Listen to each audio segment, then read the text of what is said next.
पाहिलं तुमच्या व्याईने रिकामी डबी दिली आहेर म्हणून. अहो नाही नाही रिकामी कशी. अहो नाणं होतं त्यात, सोन्याचं नाणं होतं खरंच.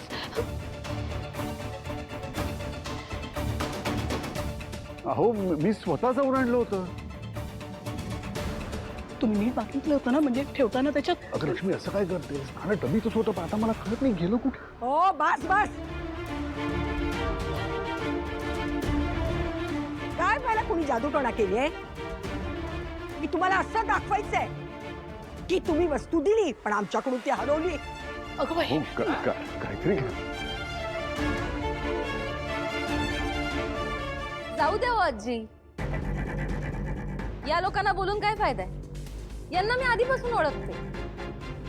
पैशाची अफरातफर करायची सवय आहे यांना. अहो माझ्या भावाची इस्टेट हडप करायला बघत होती यांची मुलगी. त्यावेळीच आमच्या लक्षात आलं म्हणून बरं.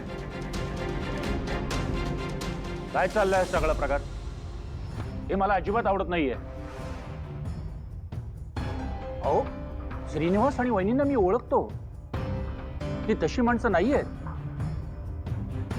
हे बघा नाणं कुठेतरी पडलं असेल पण तुम्ही असले भलते सलते आरोप त्यांच्यावर करू शकत नाही. नाही गुणाजीराव, मी उगीच बोलत नाहीये. अहो तुम्ही आत्ता आत्ता आला या गावात, तुम्हाला काही माहिती नाही यातलं. मी या लोकांना चांगली ओळखते. ही असलीच माणसं आहेत. ही साधी भोळी तोंड दाखवायची आणि गंडे घालत बसायचे सगळ्यांना. नाही हो, असं आमच्या मनात बिलकुल नव्हतं. काहीतरी घोळ आहे बघा. नाणं आणलं होतं आम्ही. आई आई आई आई आई रिलॅक्स, रडू नका, रिलॅक्स. बॅगेत पडलं असेल कुठेतरी, आपण चेक करूया ना.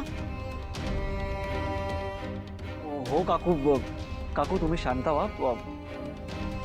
इतकं काही नाही होणार, शांत व्हा.